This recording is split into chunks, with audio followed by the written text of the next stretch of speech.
Jamie Foxx.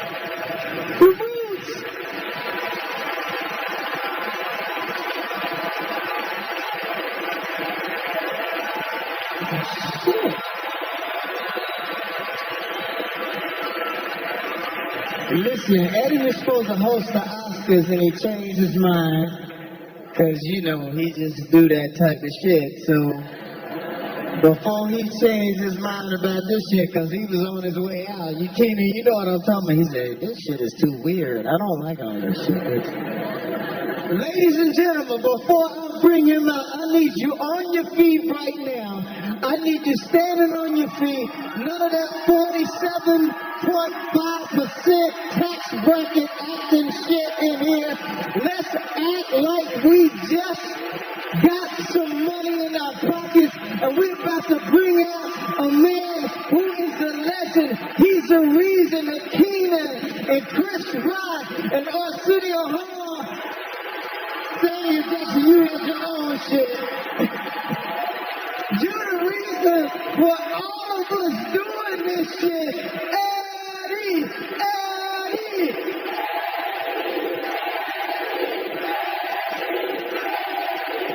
Ladies and gentlemen, Eddie!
We got more show to do.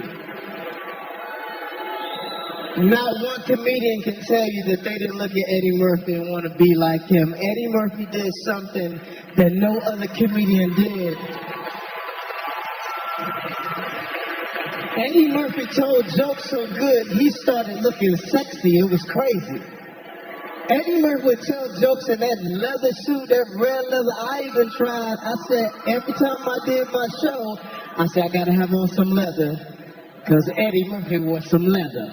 And I remember back at that time, if you could do an Eddie Murphy impersonation, ladies loved that. So you can imagine all through the 80s when I would meet a girl, and they say, do Eddie Murphy as I'm making love to her. And just as I was about to orgasm, I said,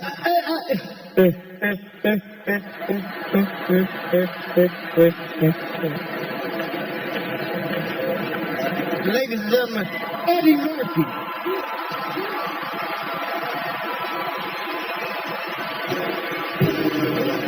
Ladies and gentlemen, Tracy Morgan.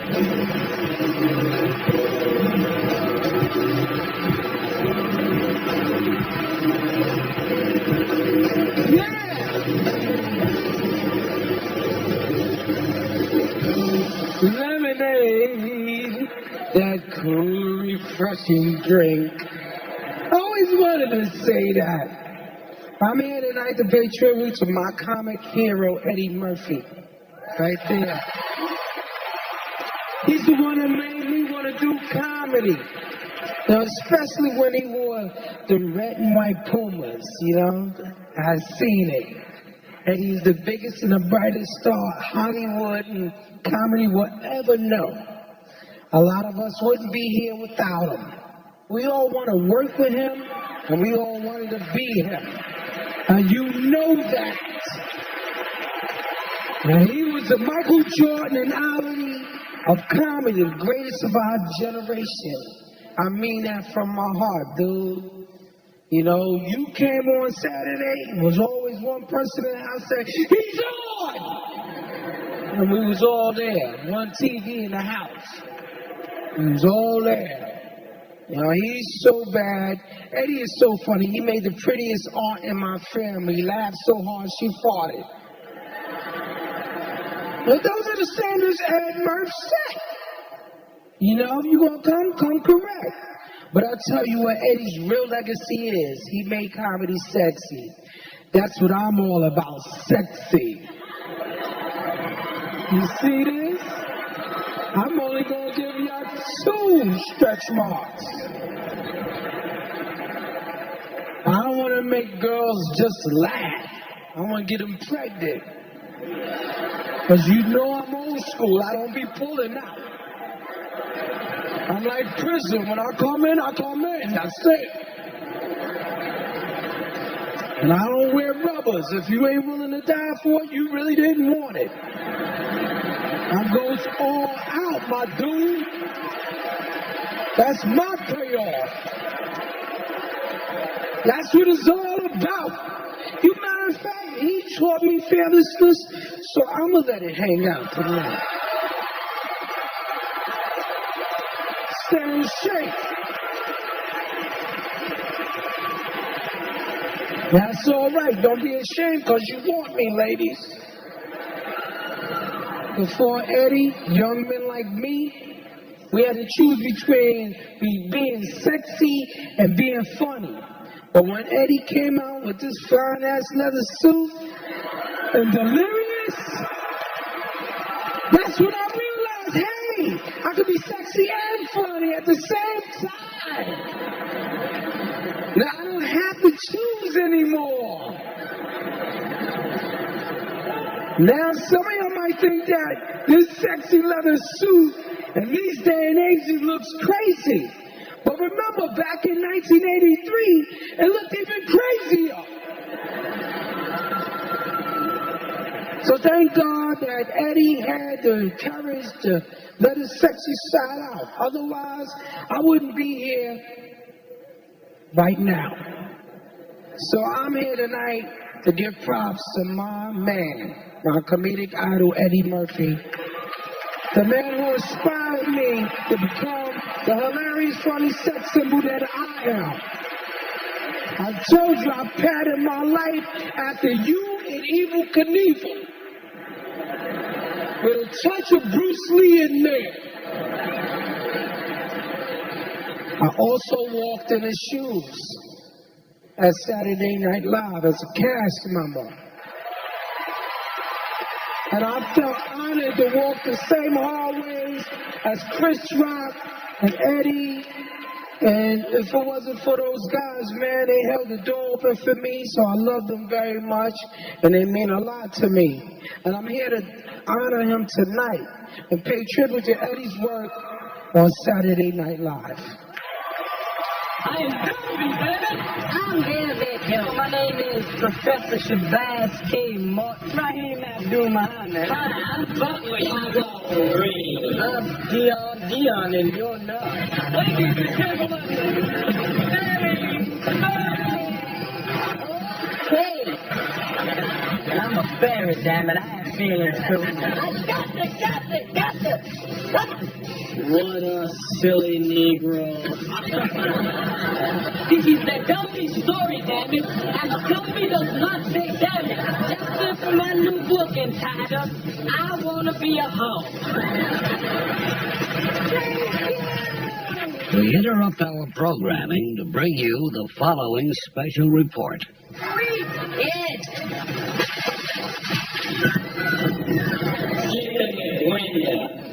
Break your neck. Then at the house I start to wreck. Got no reason. What the heck? Keep my landlord. Keep my landlord.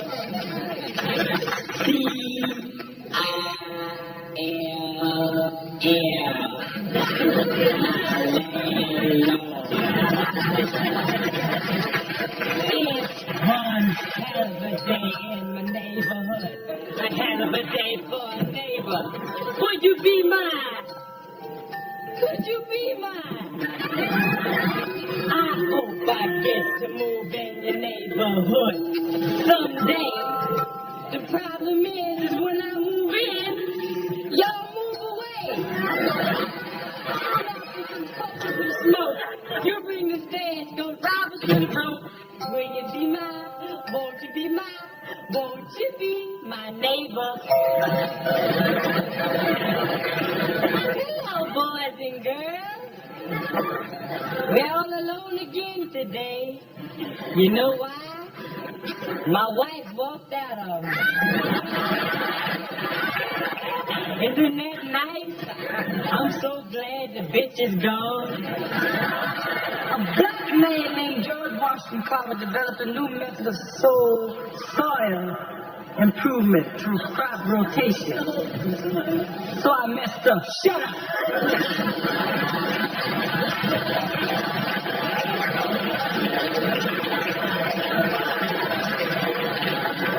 Stop talking before y'all make me smile.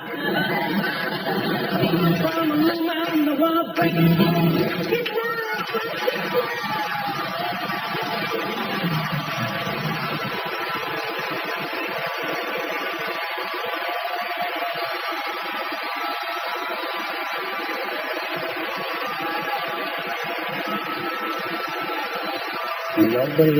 Nobody is like combined cool with funny like Eddie Murphy. Nobody. He is part of the cast that I grew up on. Definitely beyond an influence and an inspiration. You're really gonna ask me that question, like what's his greatest moment and everything like that? They're all freaking great. Mr. Robinson's Neighborhood, I remember my parents laughing incredibly hard when he said, this is how I answer the door in my neighborhood. Who is it? Like that, and we lost it. And I watched everything. The Velvet Jones, you could be a high-paying hoe. I remember specifically when he did the thing about the peanut, and he screwed up, and he went, so I screwed up, shut up! And it just made you love him because you're just like, no, I'm the shit. I have an 8x10 somewhere, I think in my folks' place, that is supposedly signed by him, and it just said, Jason, be free, Eddie Murphy. I already was free, but it certainly drove the point home. I walk past his picture every day, and I see it. He got a fro, and you see the gap. And it also looks like he's having a lot of fun. Hold on a second here. It's my cell phone.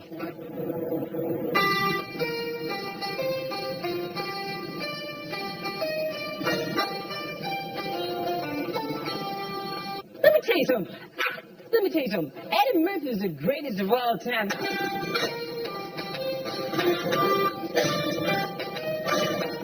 Sex or chocolate?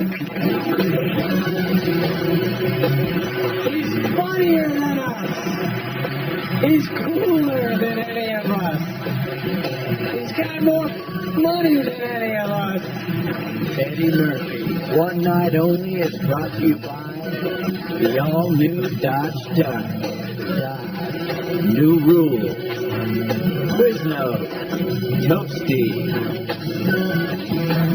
Pep Boys. Pep Boys does everything for less. Visit PepBoys.com.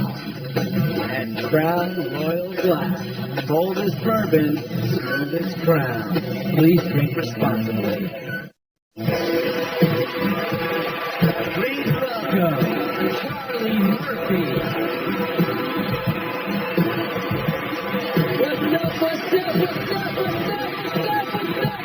What's up?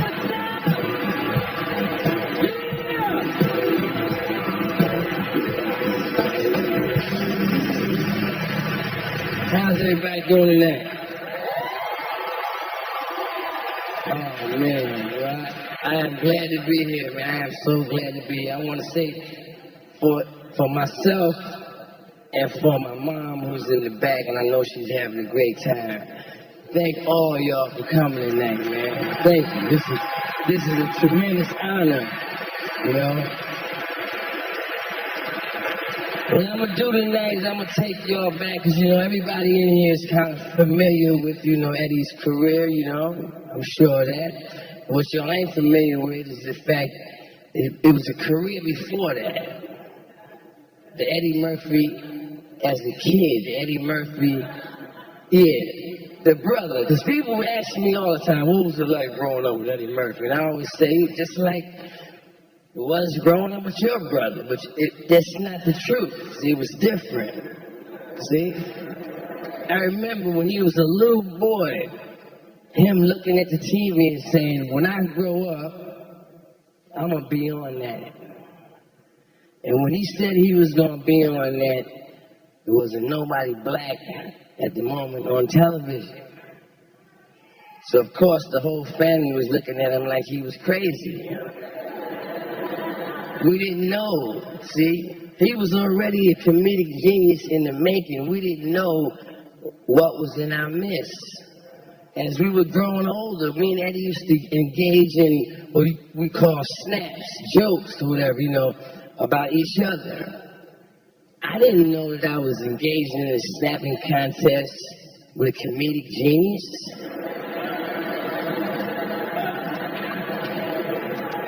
I thought I was just going with another person, and I had to wonder why I always lost every snapping contest. Every snapping contest. When Eddie was 8 years old, he was already telling world-class jokes about me.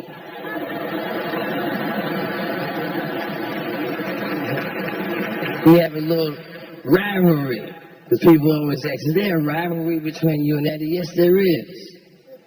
We always are going back and forth trying to figure out who has the biggest nose. Every time a speech in San Francisco came on, I would be pissed off because I knew when it went off, he was going to ask me the same question. How much did that man pay you to rinse your nose?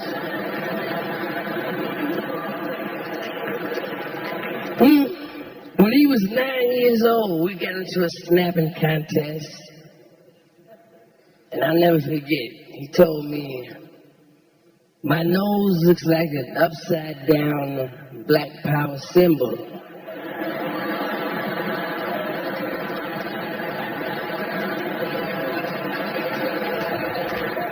That joke still works to this very day. So as you see, he was a genius all the way back then. My brother knows that I love him because I told him that many times before. But my problem has been, you know, because of the man he's become, I never felt that I was able to say it quite loud enough. So I want all of y'all to help me right now. I want all y'all to stand up.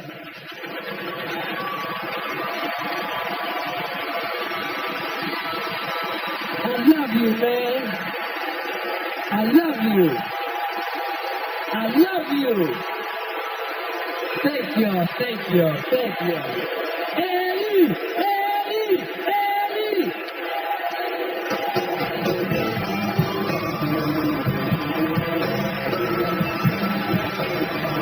Ladies and gentlemen, Adam Samuel.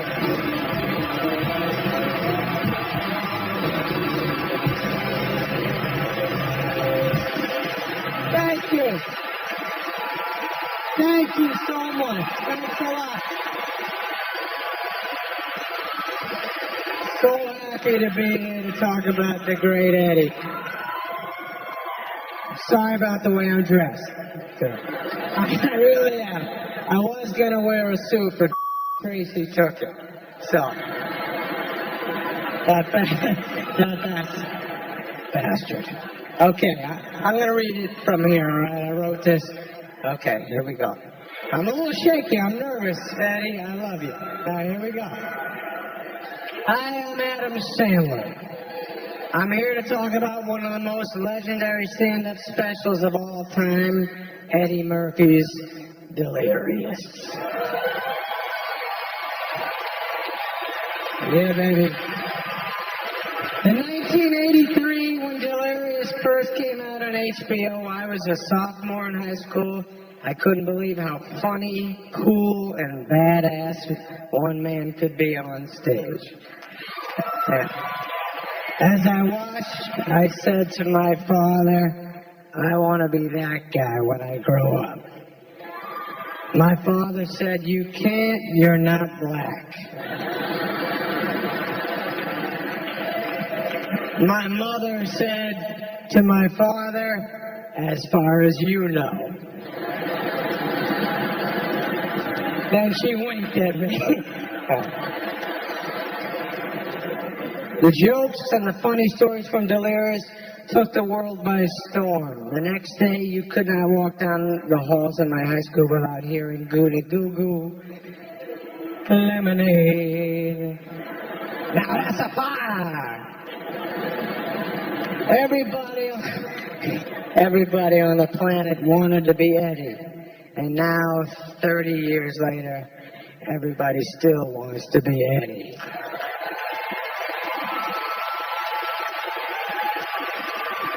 He's funnier than us. He's cooler than any of us. He's got more money than any of us. And he's got a bigger, well, Arsenio has a bigger dick than any of us, but he still got to walk around with those ET fingers. You heard me, Arsenio. I'm sorry, Arsenio. At least I told everybody you got a big dick. Rock told me, by the way, Arsenio.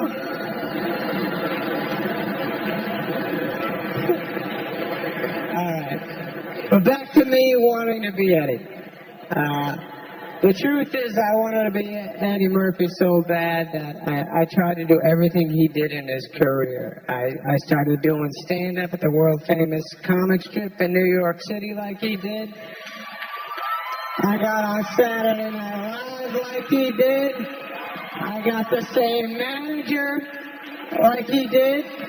And then when I became a big star, I fired the same manager like he did. And, I love you, Richie, and so does Eddie. But that manager actually said to me the same thing he said to Eddie, but he changed the racial slur to an anti-Semitic slur. So. Now look at Eddie. All right. Delirious changed comedy forever. And with it, Eddie, most importantly, broke down a giant wall and taught so many comedians in this room tonight. But I watched it this week. It's insane how great it is. And just sit back and enjoy this. This is the best. All right, right. Way to go, Eddie. Thanks for everything, man. Eddie did it this way. He broke a lot of rules. That was rockstar comedy. I've never seen that like it since the day. Lord, my friend, how would you like to me up the ass? I know you want to me, Norton. And you know that I know that you know that I know that you want to me. Now I'm going to bend over. And when I do, start.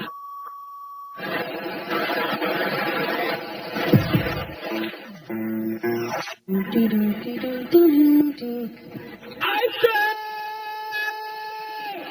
the ice cream man, the head is, I want this over here, and a toast on about my father, and give me this ice over here, and vanilla toast. Thank you, ice cream man. Thank you, ice cream man. Thank you when you get your ice cream. I get my ice cream. I remember I'll get my ice cream and I didn't eat it. I sang for a little while. I have some ice cream. I have some ice cream. I have some ice cream. And I'm gonna eat it all. I'm gonna eat it all.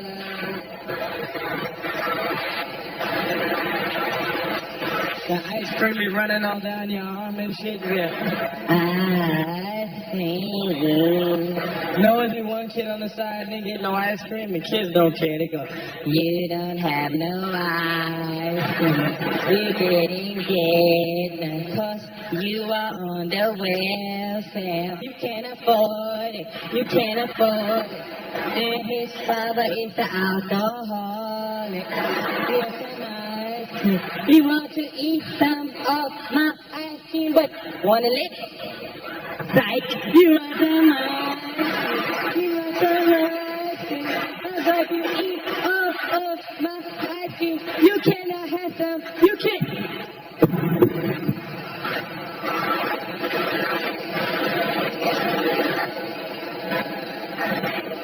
You dropped your ice cream.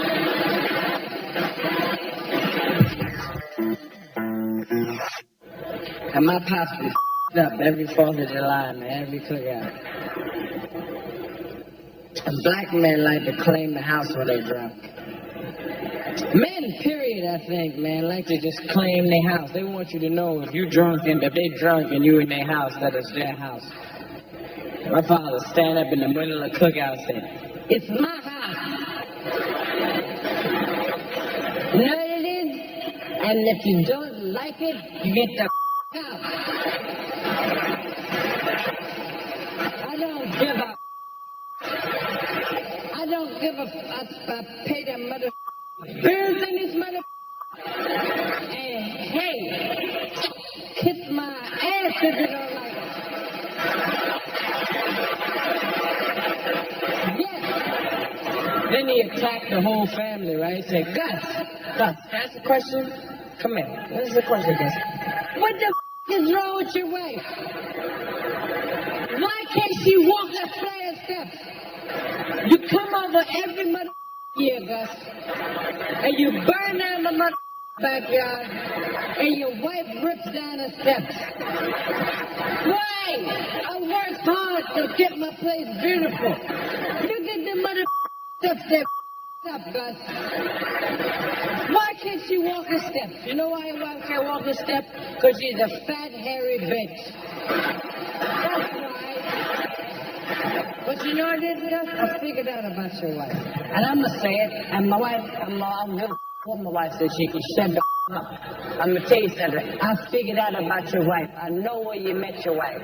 You told me you met your wife 15 years ago on a camping trip, and that your wife was Puerto Rican? Your wife ain't no mother Puerto Rican. I thought she was when I first met her, Gus. Because I walk up, I said, hello, it's good to meet you. My name is Vernon. And she said, hello, I'm Bunny. Goonie Google. What the does Goonie Google mean, Gus? I don't know what the that shit is to this day. I thought I learned some new Spanish shit. I went up to my friend, hey, Sanchez, Goonie Google. And Sanchez said, get the out of here. So I've been walking around for years confused, and I finally figured out about your wife, where you met your wife. You didn't meet your mother wife on no camping trip. Your wife's a Bigfoot, isn't she, Gus? Your wife is a Bigfoot, isn't she? That's why the bitch mustache is so mother thick. But you shaved the bitch down and taught her to speak. I know a mother Bigfoot when I see one. Don't bring a Bigfoot in my home, Gus, with my children. The bitch can't talk, she can't walk a flight of steps. She's not trained well, Gus. She cannot walk steps. I bet she climbed the out of a tree, though, don't she, Gus?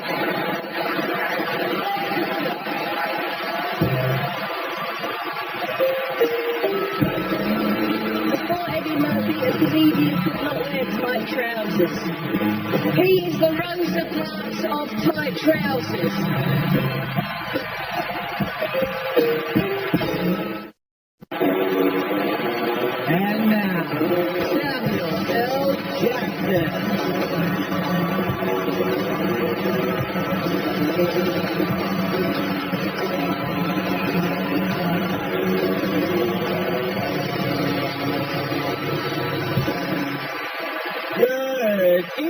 ladies and gentlemen, Eddie Murphy is a man who changed the course of American film history. And I don't exaggerate when I say that. He did it in 1987 when he gave me, Sam Jackson, my first speaking role in a major film, and thereby launched my career.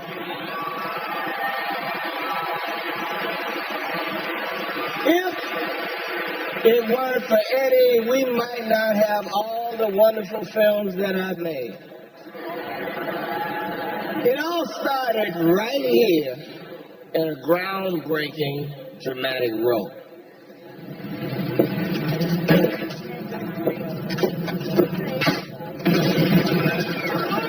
Everybody shout! Do what I say! Get the money out! Stay cool! Nobody gets hurt! Take the money out! All of it! Don't stall me, fat boy! Let's go! Come on! Anybody move, I'll blow your head off. Be cool. Come on! Stop stalling! Come on! Don't stall me! All of it!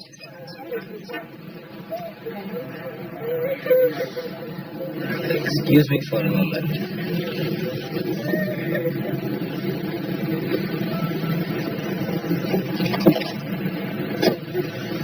It would be wise for you to put the weapon down. Who the is this asshole? I've warned you. I'll be forced to thrash you. You.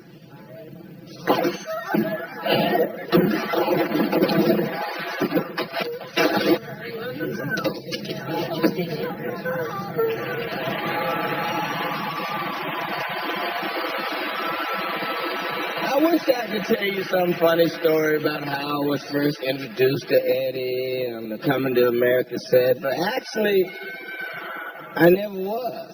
He walked by me like several times and never said shit.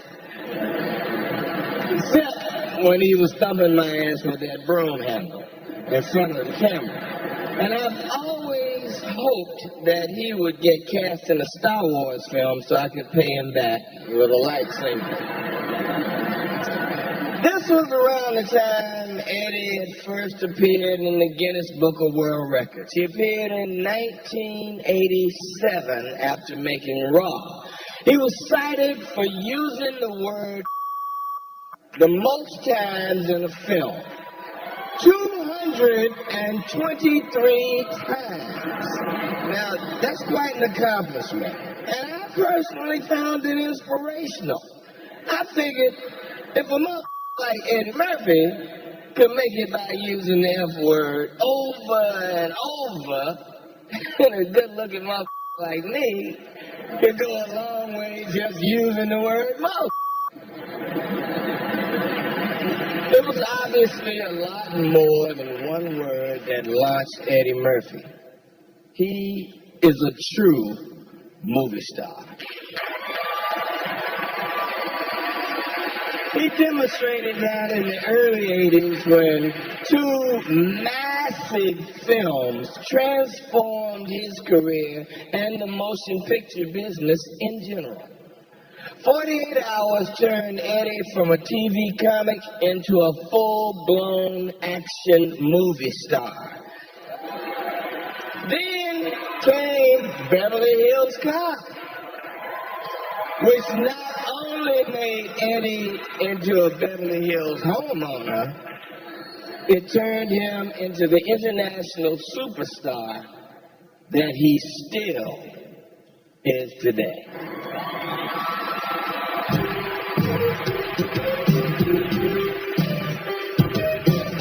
Don't you think I know that if I was some hotshot from out of town that pulled inside here, I'd be the first one to get a room and I'd be upstairs relaxing right now. That's in town to do an exclusive interview with Michael Jackson. I was going to call the article, Michael Jackson is sitting on top of the world. But now I think I might as well just call it Michael Jackson can sit on top of the world just as long as he doesn't sit in the Beverly Palm Motel because there's no niggas allowed in there.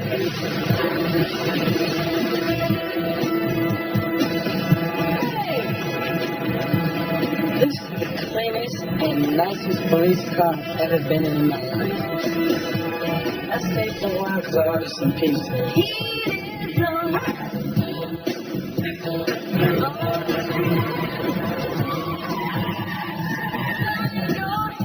You put this in a good spot, all the shit into my pocket.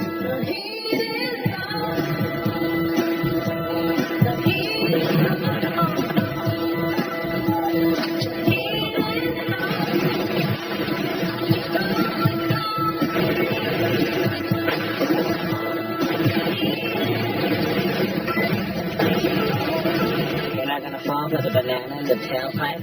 You should be more natural, brother. Look, man, I ain't bought up on no banana in my tailpipe. It's a natural product.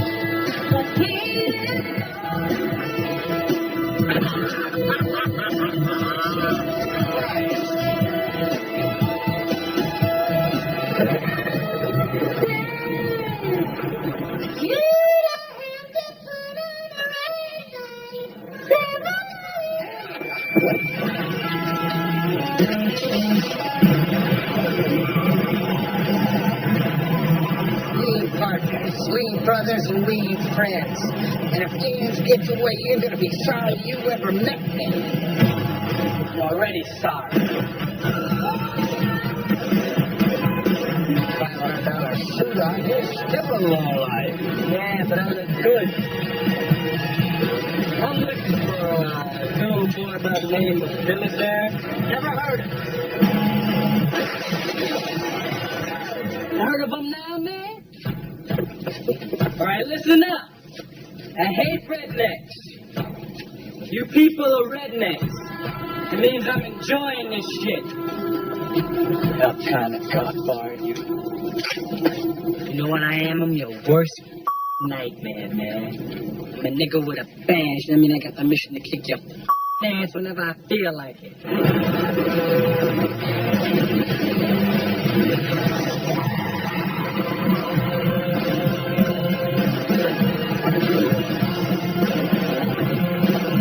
What's happening, Luther? I'm sorry about the door, man. Did that hurt? It looked real painful when you slammed into it.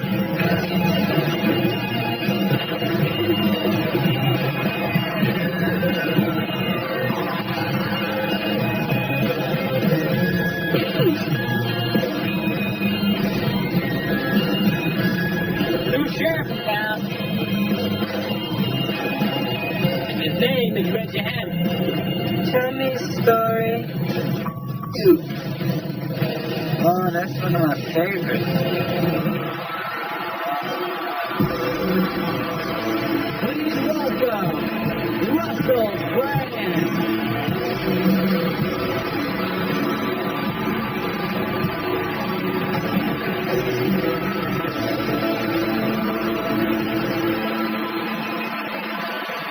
Good evening, everybody.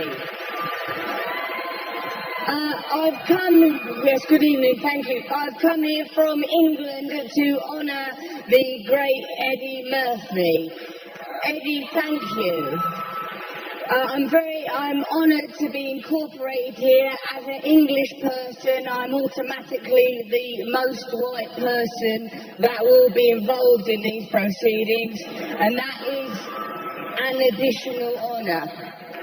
I've never worked with Eddie. I'm simply a fan that has come here to say nice things. When I grew up in England, I was a child. This isn't a necessary detail, as a matter of fact. But the most famous people in the world was Eddie Murphy, Mike Tyson, Michael Jackson. I thought that America was just a powerful country of incredibly talented black people forcing extreme talent onto the earth. I met Eddie recently. I have never been more honoured to be called a mother. He said, "You're a funny mother." Eddie, these are the things that I want to say to you. Oh, man, you're incredible. I was allowed to get into Eddie Murphy's house recently. There was a lapse in security. I got right in there. It was amazing. He lives in a castle. And where else ought the king of comedy live but in some glorious palatial home? He had bowling alleys in his basement. He's come from nothing to bowling alleys in his basement. Not only has he taught us that it's possible to be sexy and a comedian, and I never thought that would have been possible when I was a little girl growing up in England, watching that man vibrating in leather, some puckish force, some new entity, trickster god energy flowing right through him. He made it possible. This is unthinkable now in our enlightened times, but before Eddie Murphy, a comedian could not wear tight trousers. He is the Rosa Parks of tight trousers.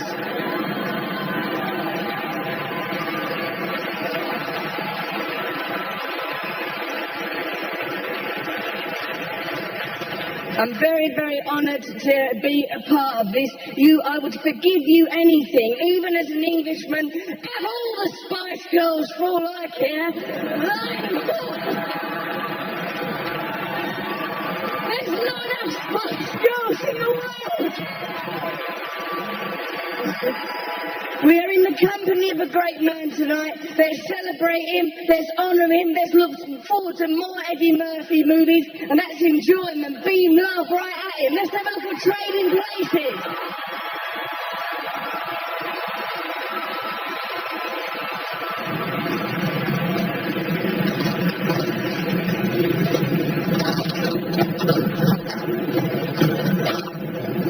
Who's that? Who's that? What you want?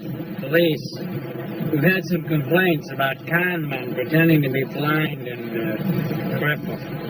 Oh, I'd love to help you, man, but I ain't seen nothing except on that landmine in Viet Cong back in '72. It was rough. That tape. You were in so were we. Where? I was in Sang Bang, Yangon. I was all over that place, basically. A lot of places. What unit were you in? I was with the Green Beret, Special Unit Battalion, Commando Airborne Tactics, Specialist Tactics Unit Battalion. Yeah, it was real hush-hush. I was Agent Orange, that was my name, Agent Orange, Special Agent Orange, that was me. Airborne, huh?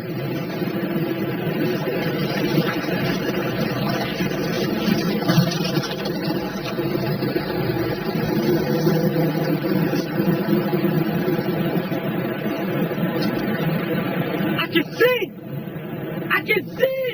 I have legs! I have no, oh shit, look at this! Man, I can walk! Jesus! Praise Jesus! I appreciate this. Oh, this is beautiful! I can't believe, thank you, I don't know what to do.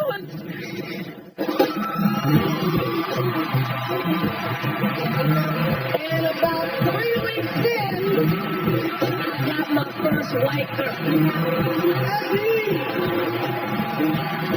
Crown Royal Block congratulates Eddie Murphy and celebrates his groundbreaking comedy career. Eddie Murphy, One Night Only is brought to you by Crown Royal Black. Boldest bourbon, smoothest crown. Please drink responsibly.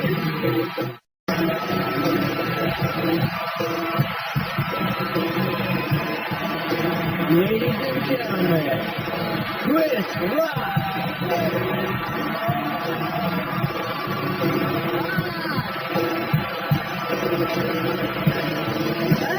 Yes, ladies and gentlemen.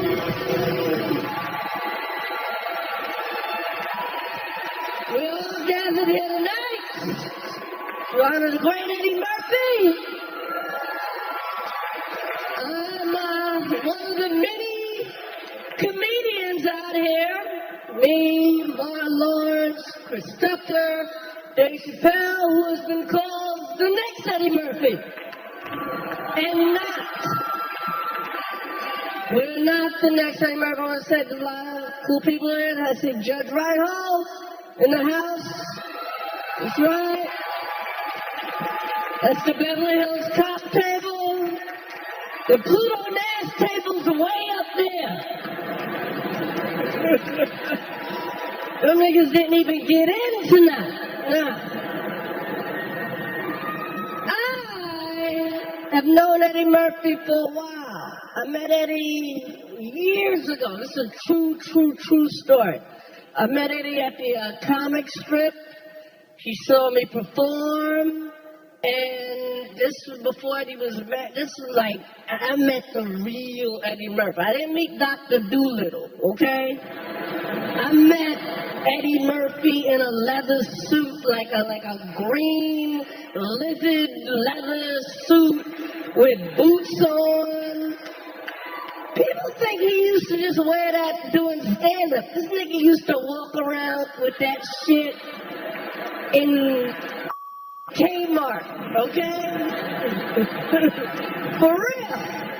He looked like a superhero, okay? And so I met Eddie Murphy, and Eddie was rolling large back then. So it's like, yo, just come hang out with us. We're going to L.A. And I went to L.A. I got my first plane, okay? First time I got on a plane. First time I stayed at a hotel. First time I had shrimp. Okay? I'm not making any of this up. So I'm out there in LA, I'm staying at the Batage or Menage, one of those hotels, right? And about 3 weeks in, I got my first white girl. And the true story. So, like, her name was Candy, right? And I'm like, yeah, man, I'm Candy. And Ray and Fruity like, Candy? And then out of nowhere, Fruity gives me a cookie jar of penicillin.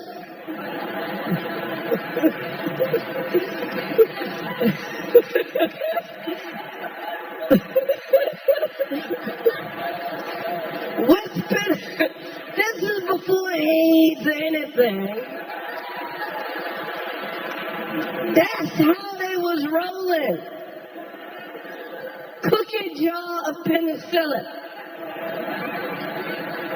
So, yes.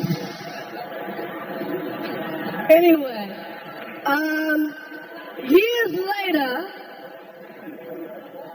I have my own career, and I'm on Saturday Night Live. And they hired me. They hired me thinking, you know, oh, the next Eddie. Boy, were they disappointed. But one day Eddie comes to visit me. This is so embarrassing. He comes to visit, like, I didn't know he was showing up, and he shows up. And not just to visit me, but visit the show. And he comes by my office, and I still had my Eddie Murphy poster up in the office. And Eddie's in my office wearing the suit from the same suit from the poster. So how gangster could I be? All right, I'm going to introduce this clip. We're about to watch Eddie Murphy, the great Eddie Murphy from Saturday Night Live. I'm gonna walk up. I said, yeah, this,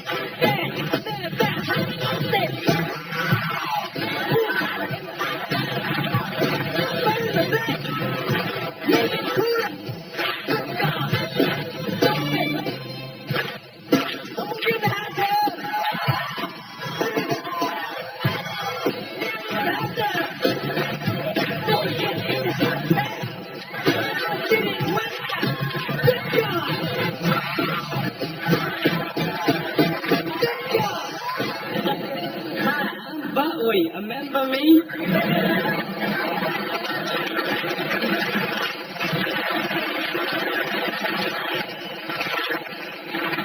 And I have compiled for you and your listening pleasure some of my favorite songs. It's all here on this unspectacular offer. But we sing.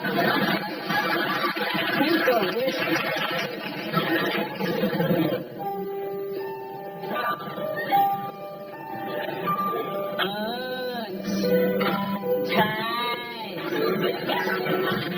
Be tied.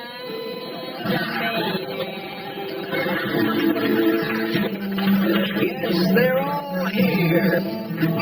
But love in all the wrong places. Looking for love. Once Buckwheat sings a song, it's eternally his. It dies. Dead it dies, but stand on the dies.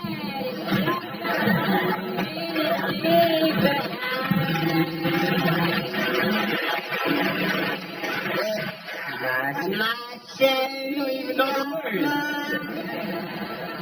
Laughing at the summer Listen to me, listen. My shanty more distant as a Milky Way.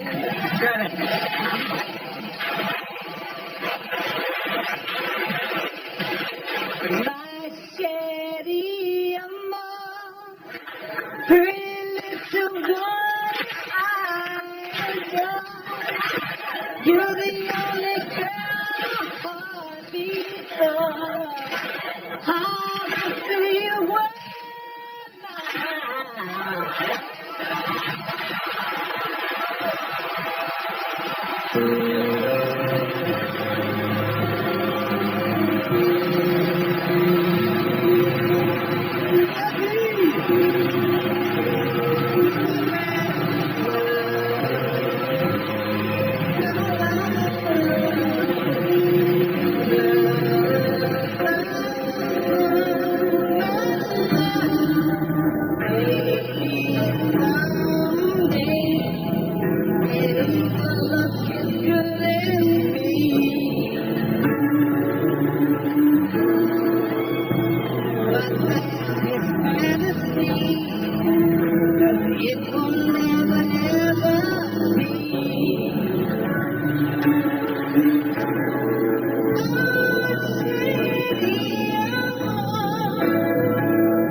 I want to say this to you, Eddie, sincerely.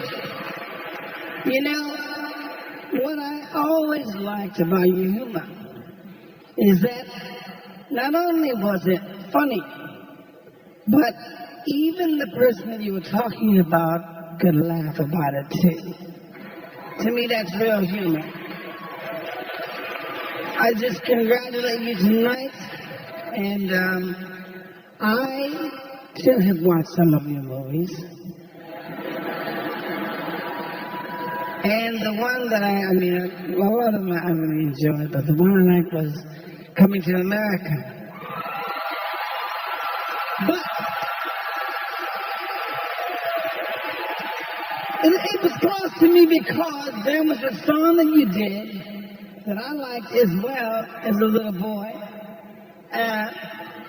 Not too much more younger than you.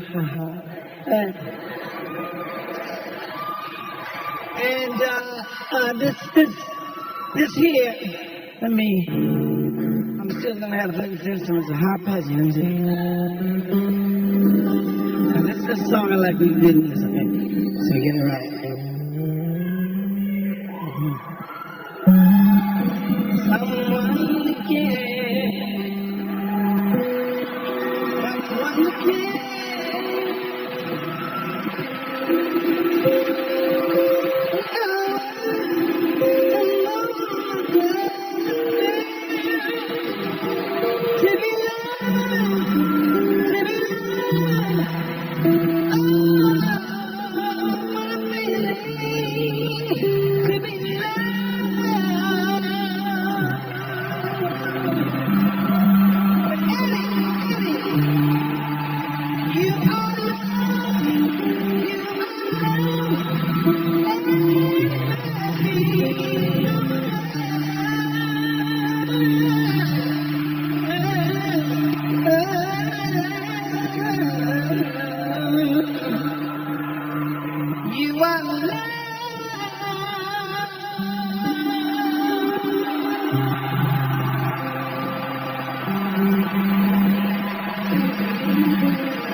That's why we gotta stick together.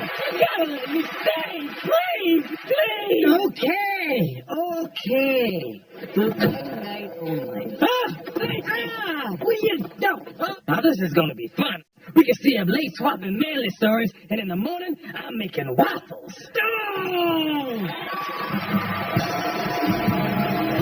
The CEO of DreamWorks Animation, Jeffrey Katzenberg.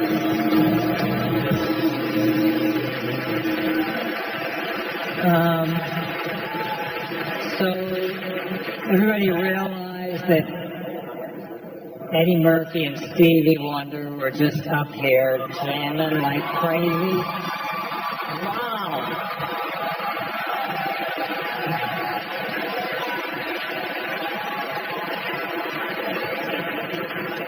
And I have to follow that shit? What is up with this?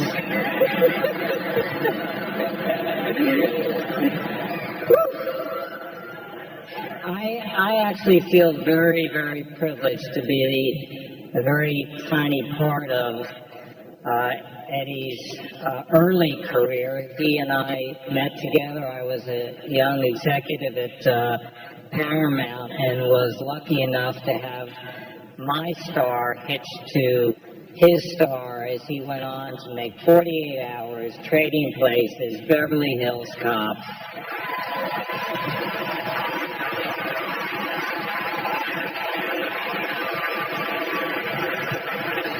So when Shrek came along and I heard about this character Donkey, I knew we just had to get Eddie. So think about this. I had to call Eddie up and say to him, got a great opportunity for us together, Eddie. I'd like you to play a fast-talking, music-crooning, crazy-making, talking donkey. It'll be a great career move for you. Shrek went on to become the biggest animated movie of 2001, the first animated movie ever to win an Academy Award. And as for Donkey, he joined the incredible pantheon of absolutely unforgettable Eddie Murphy characters. Let's take a look at Eddie Murphy, Donkey, and Shrek.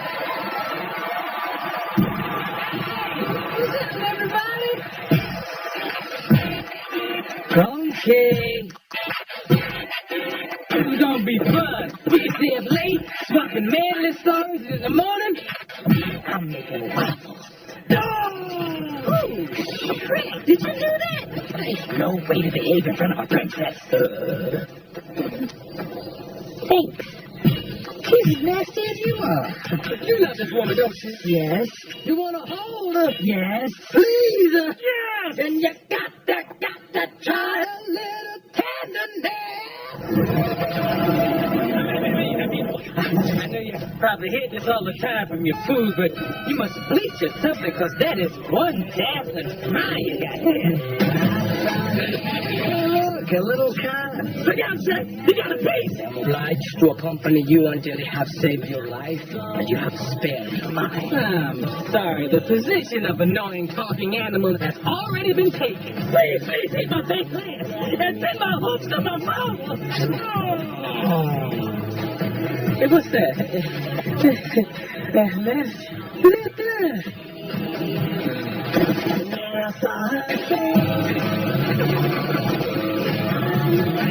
Don't look down. Don't look down. I'm looking down. No, before this is over, I'm gonna need a whole lot of serious therapy. Look at my eye twitching. Oh, no, God, no.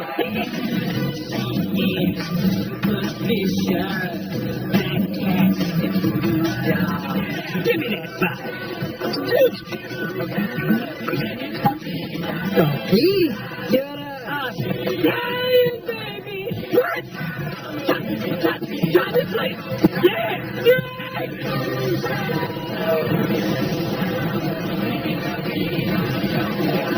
I'm a donkey on the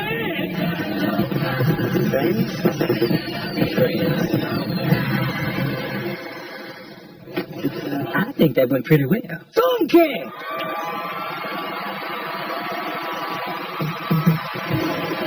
Ladies and gentlemen, Keenan Ivory Wayans.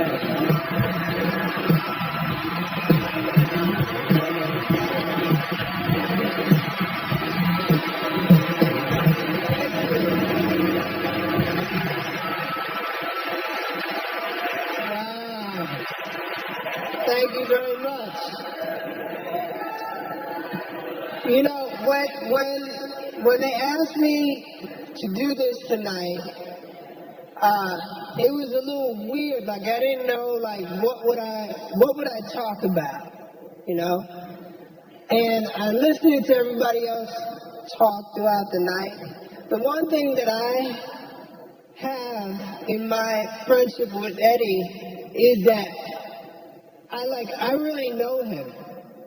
You know, like, not that everybody else doesn't, but I mean, I met Eddie when he was 16 years old. I was 19. And he came into the Improv in New York. He had been working on Long Island and I had been working in Manhattan. And he had this swag about him.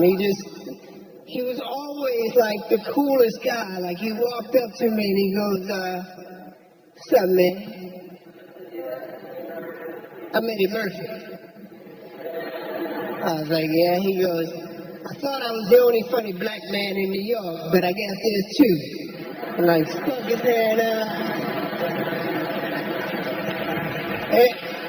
And we've been friends since then. And, you know, as a matter of fact, the watch I have on right now, Eddie gave this to Rolex. Eddie gave this to me like 30 years ago.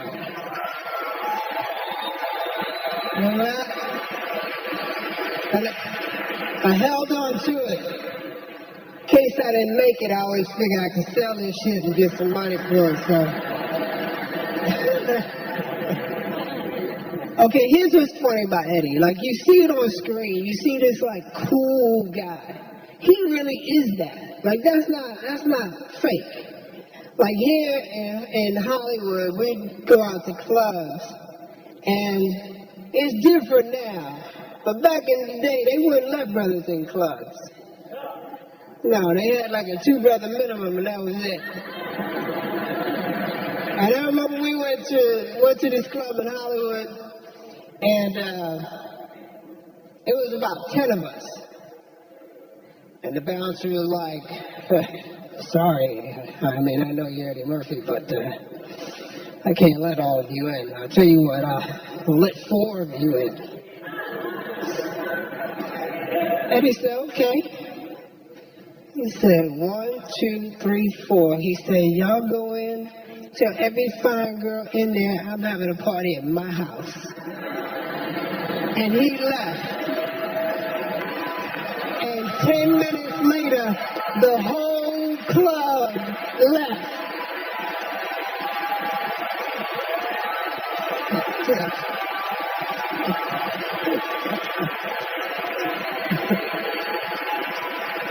We went back the next week, and there was 20 of us. They let us all in. Right this way. Eddie had a generosity about him, not just to me, but all the people around him, his family, all of his friends. He looked out. And as a friend, I've been truly blessed to know him and to be a part of all of his success. It's funny, when you are somebody's friend, you're so busy living life, you don't get to observe it. And that's the beauty of tonight. Is like, this is one of the first times I sit back and I go, wow, my friend did all of that.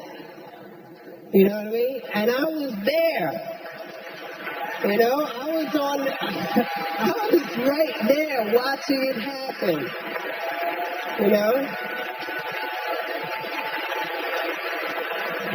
So I just want to say how much I love you, appreciate you as a talent, as a man, but more than anything, as a friend.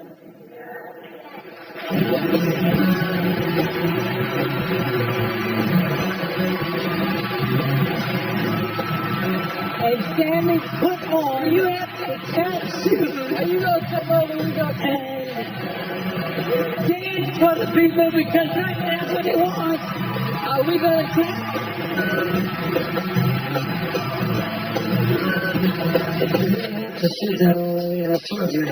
Figured she was trying to kill me. She wasn't trying to kill you. She was just trying to scare you. That's bullshit. The bitch pulled a razor out and was going to cut me with it. I usually kill somebody over some shit like that. I didn't want to talk about it no more. Rip up your ass. You, man. I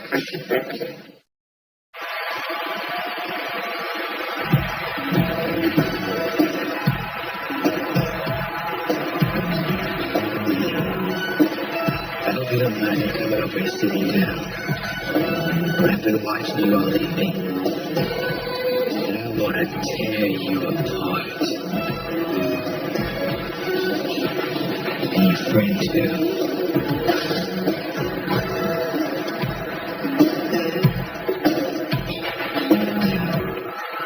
Please welcome Arsenio Hall.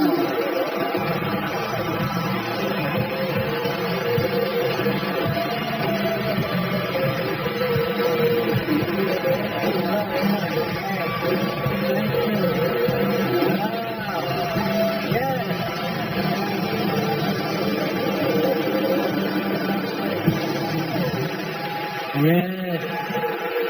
I know you. You're the man. So much great material, right? Well, what can I say that hasn't been said already? Probably nothing, so I'd like to talk about my penis for the next 5 minutes.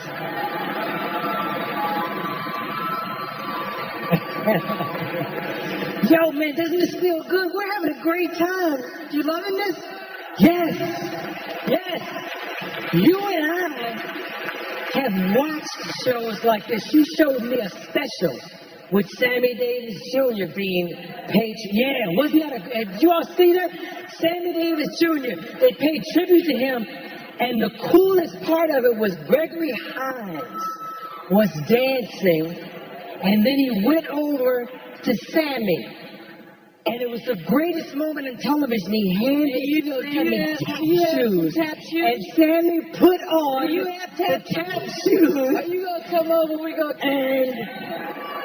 dance for the people because that's what they want. Are we going to tap?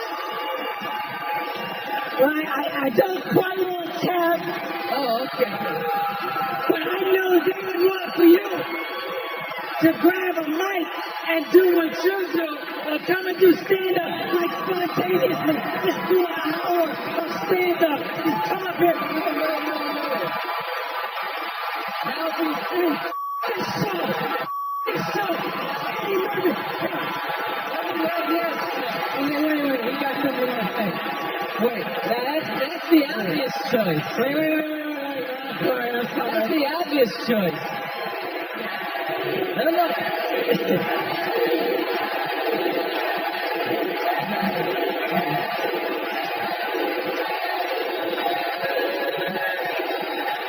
That's the obvious choice.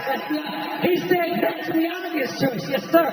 But this is my night, Yes. and I would much rather that we tap dance.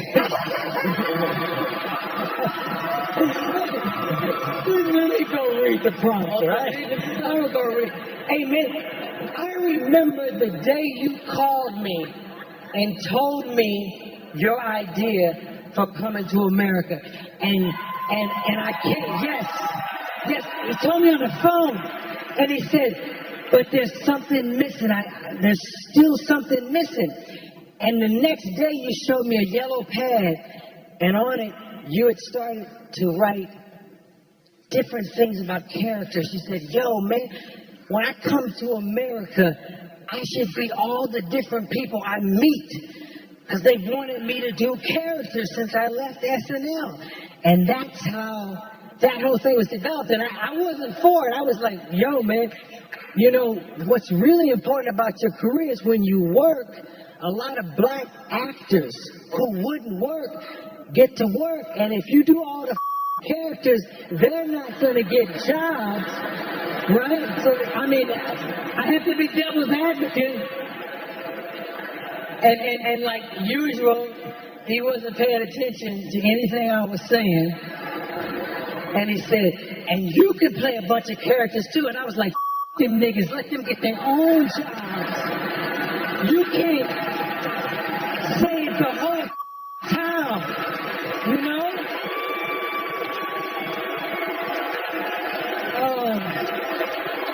Let's do this and be everyone in America. Yes, indeed. The truth is, no one plays multiple characters better than Eddie Murphy. Correct? Yes. When you sit down and watch an Eddie Murphy movie for the first time, like Coming to America or Bowfinger or Nutty Professor, you find yourself saying, wait, he's all of them, he's all of them? And somebody who is a fan turns to you and says, hell yeah, he's all of them. All of those people. You're about to see an amazing montage of 19 different characters, all played by the amazing Eddie Murphy. Don't do it! Bring it back there, please! What about Rocky Marciano? There they go. Every time I start talking about boxing, a white man got to pull Rocky Marciano out there. You did your Lord's ass. You and you. Who's this? Oh, Miss Purdy, you and Sherman have relations. No, Grandma. It's not like that, Mr. Coley. Me and Grandpa was kind of late. Next thing you know, he's on top of me in the shed, pumping and sweating.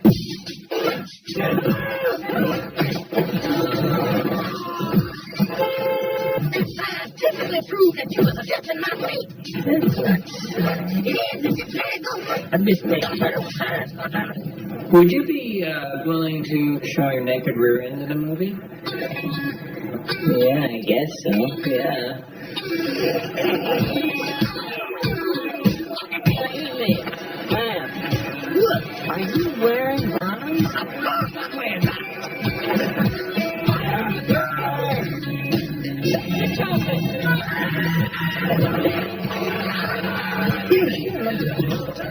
think I do remember hearing something on TV about colon cleanse. They say everyone should have one. You want your colon clean? Right, I'm gonna clean mine. My colon is clean. I'm talking squeaky clean.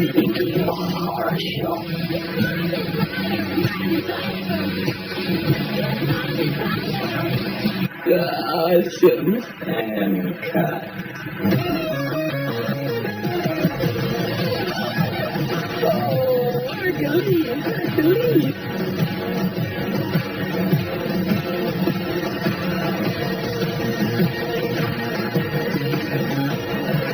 If you want to try it, then you want to start out.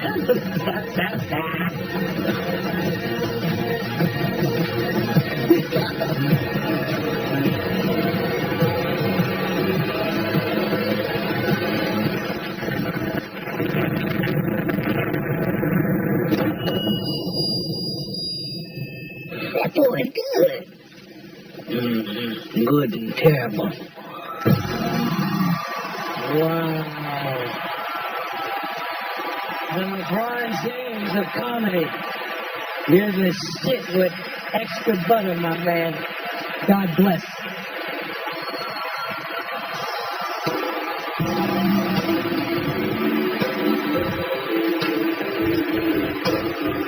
And once I seen him, I said, oh, shit.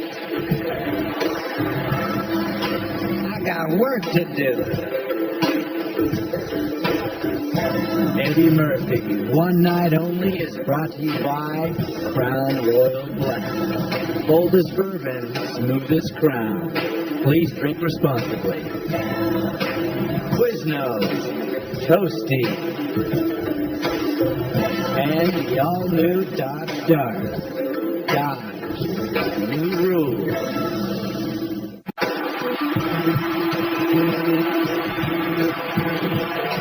And now, Martin Lawrence.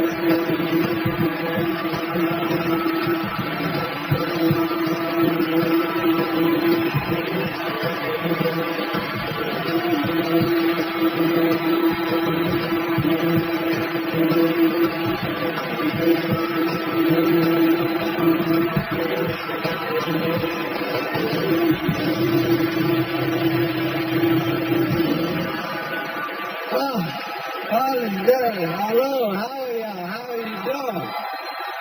Wow.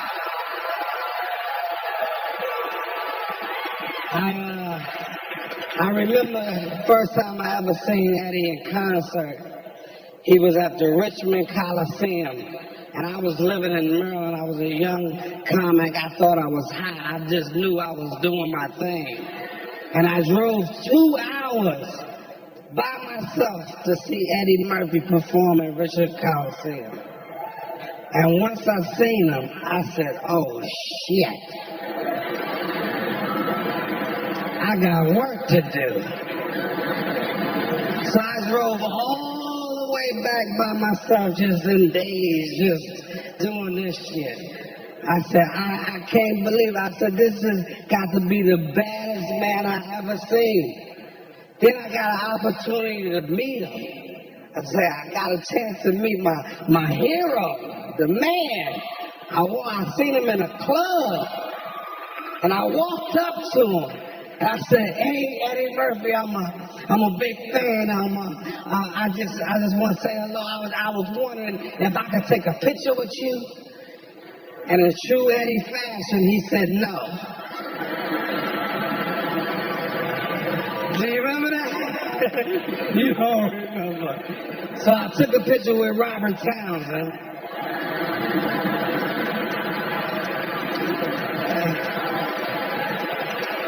And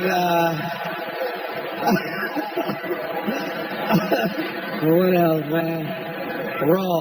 What can I say, man? Raw, one of the best concert films ever. The highest grossing concert film of all time. It inspired me inspired me, made me want to do concerts like Eddie. If you notice in my concerts, I wear the leather suits and shit. But Eddie's was a little tighter and shit. His would hug his nuts and shit, all that. Mine was a little looser. But let's check out the clip of Raw. Check it out.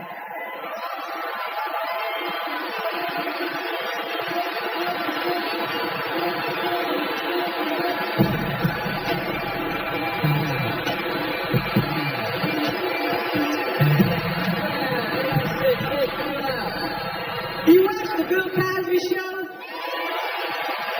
When Bill Cosby chastises you, you forget you grown. You feel like one of the Cosby kids and shit. I would like to talk to you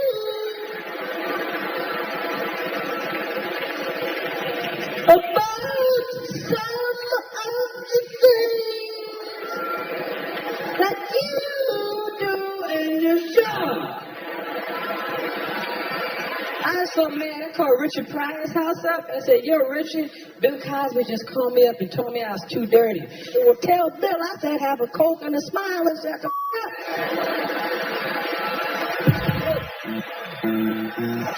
Got to be careful. They say having casual sex nowadays is like playing Russian roulette. And I know I've thrown my dick on the crack table many a night. It's right. You be gambling every time you do it. You gambling with your dick. Say, come on, I need a woman with a mind. I need the perfect person. Come on, now, give it to me. I need somebody perfect for me. Come on, give it to me now. Oh, shit. Fat buck tooth fish. No, give my dick back. No, give my dick back. I'm gonna keep rolling. I got one more roll in it. Come on, here. I want the perfect woman now. Come on now. I want somebody with a mind, intelligence, a nice ass, and a body. Give it to me now. Oh, skinny cockeyed fish. No, give my dick back. Give my dick back. Come on now. No, so be quiet. I'm gonna keep rolling. I know I just stopped with my last roll. Come on now. This is the last one. This is one for me. Come on, Miss Wright. Miss Wright. Hey, blow on this for luck, please. This is my last roll. Come on now. Here we go. Come on. Give it to me now. Oh, shit. Herpes. I crapped out. My dick is ruined.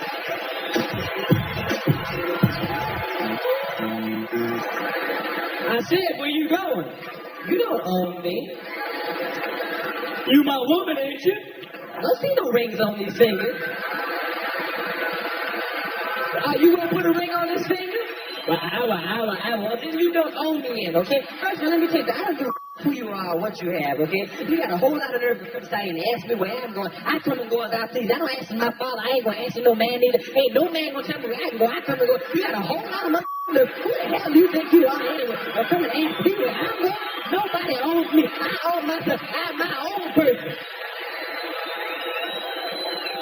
And we hear all that shit. Okay. Well, where you gonna be? I'ma be where I'm at. You don't own me. You don't.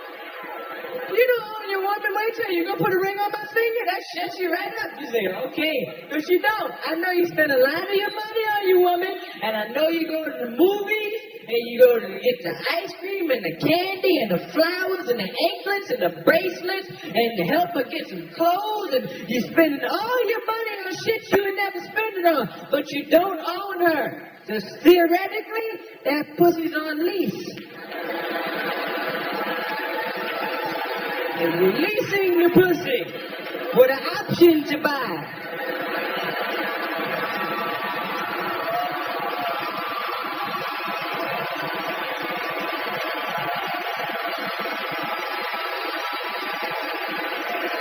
Eddie Murphy, man. True king of comedy, man. You are a blessing to us, man. For us to have you. And just to, have this time to let you know. And for me to be a part of it, to honor you, you more than deserve it. It's well overdue. And I told you when we were doing life together, I said, hey, you got a friend for life. And I mean that, and I love you, my brother.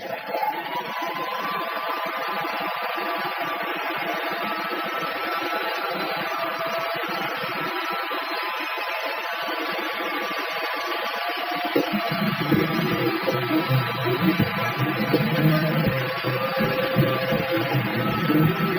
heard this voice saying, Hey, Murray, yeah, I love Eddie Murray. I love Eddie Murray.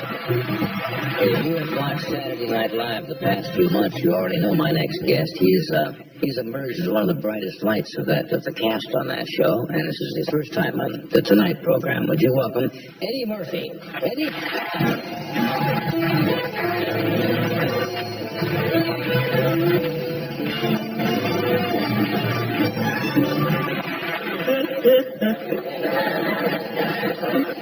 I'm gonna quit show business. Making my announcement. I'm going to become a Secret Service man. It's the truth. Because they have no black Secret Service men. And we would make better Secret Service men than white people, truthfully.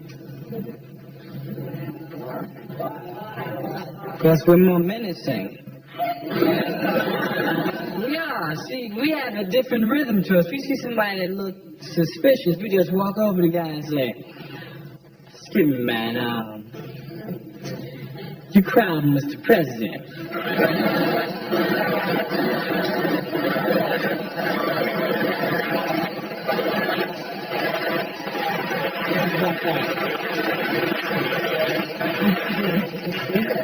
Then I'm going to run for president, because we haven't had any black presidents lately either, have we?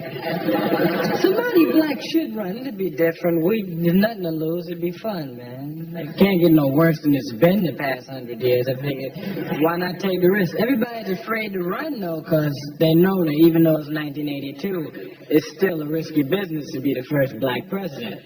You know, you have to give speeches like this. My fellow Americans, president up here, we people must get together and join hands. And you must see people up here. Please welcome Tyler Terry.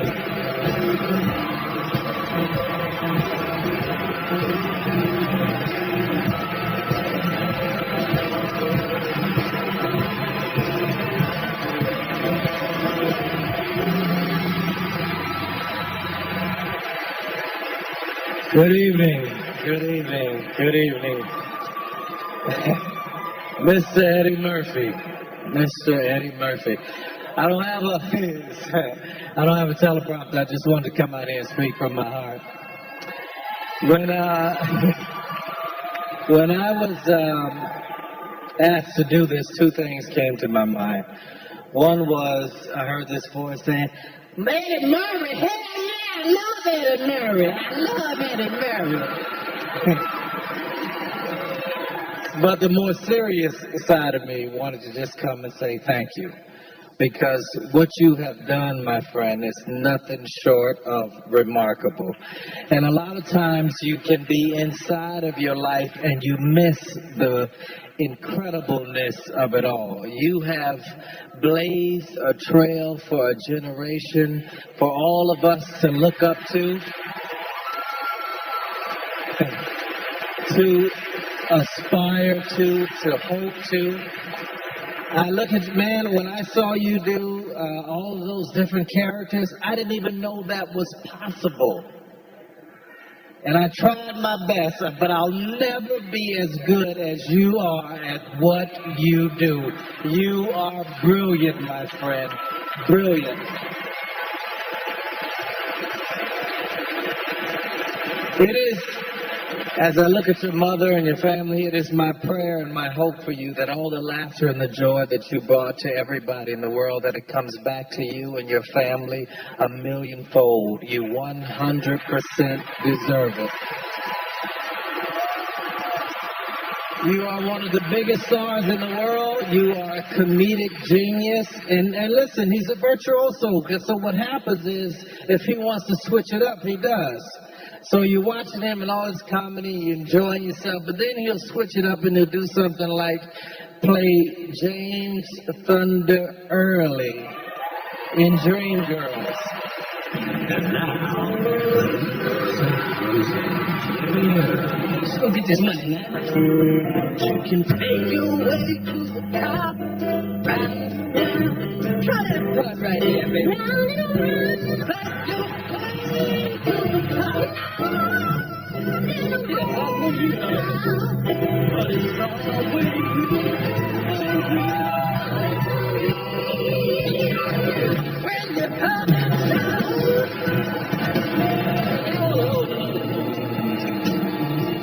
Curtis, we're supposed to be on night, right? Let's have some happy times, right? What the hell's he doing? 1, 2, 3, hit me.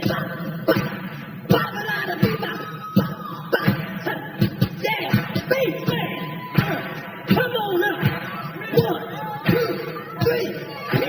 Ladies, thank you so much. At your feet, baby. Exactly what you like Jimmy to do for you, baby. I warn you to lay off the woman that you work with. If you got time to go out and find them, I'm always working, baby.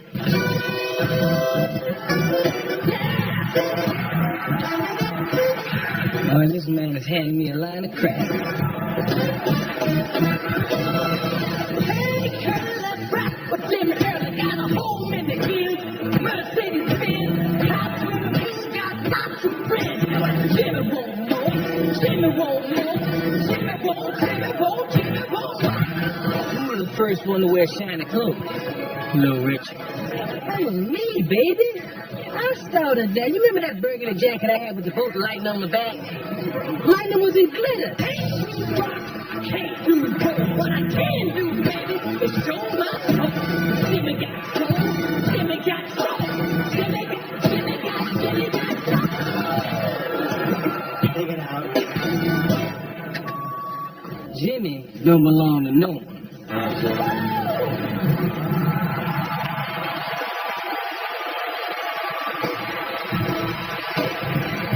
Please welcome Brett Ratner.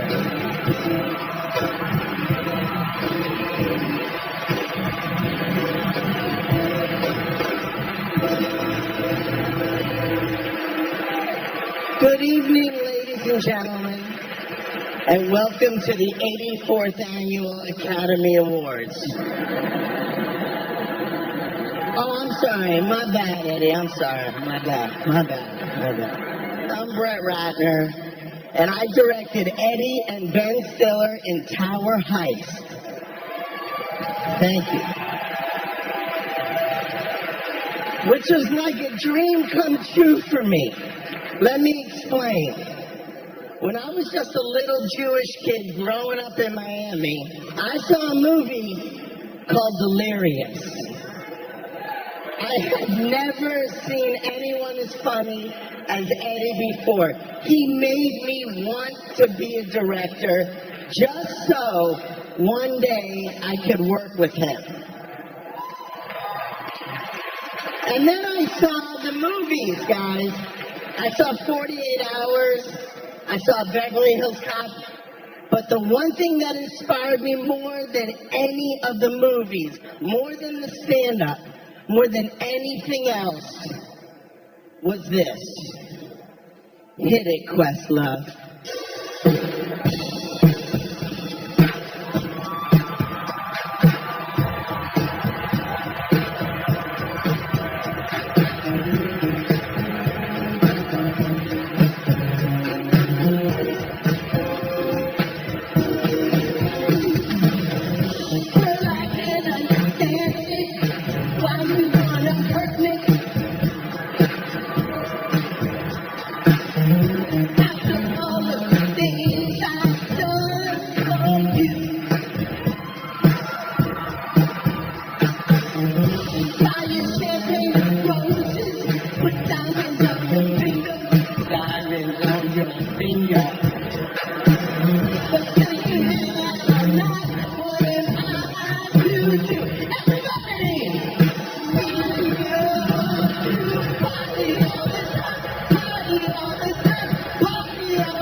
Before we wrap up the evening, I gotta say one thing.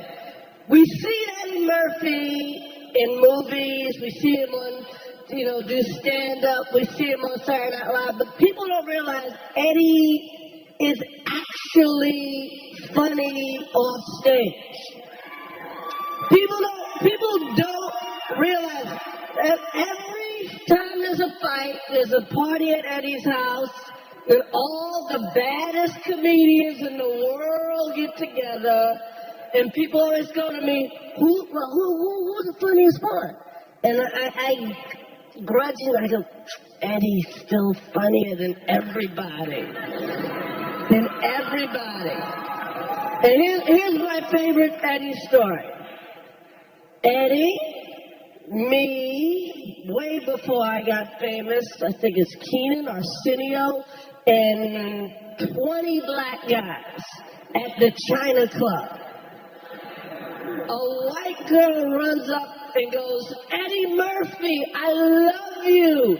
You're my favorite of all time. I've never kissed a black man before. Please let me kiss you. May I please kiss you?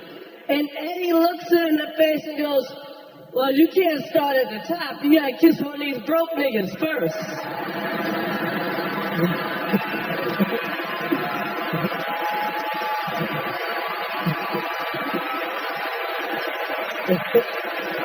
Right? True story! True story! But y'all don't want to hear no more from me. The best of this man right now, people go, if it wasn't for Eddie Murphy, I would work at UPS. And I'll be a funny nigga at UPS. But I work at UPS.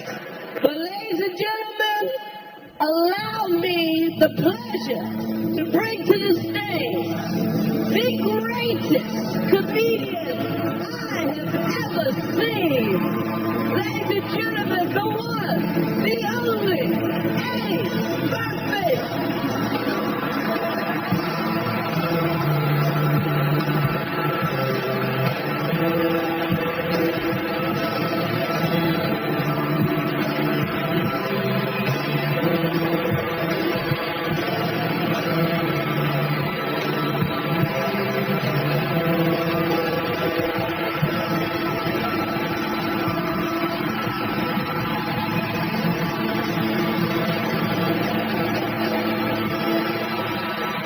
Thank you so much. Thank you.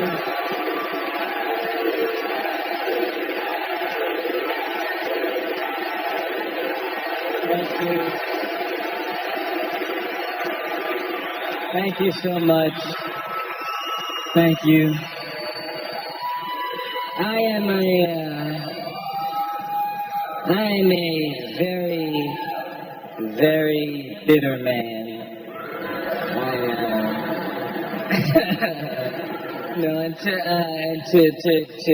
touch me is really a hard thing to do. I don't get touched easily, and I'm really touched by this everybody coming out and being so nice to me, and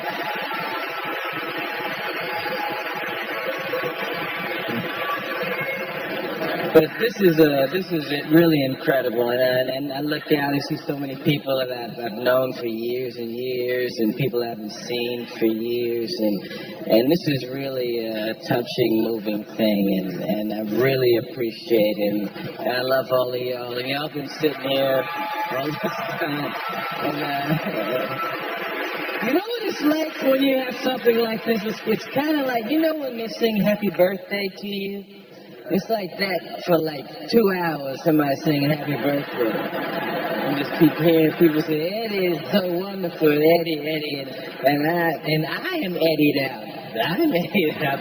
So I know how y'all must feel, but thank you all for coming out and being patient. And I love y'all, and thank you. Appreciate it. Thank you for that wonderful night.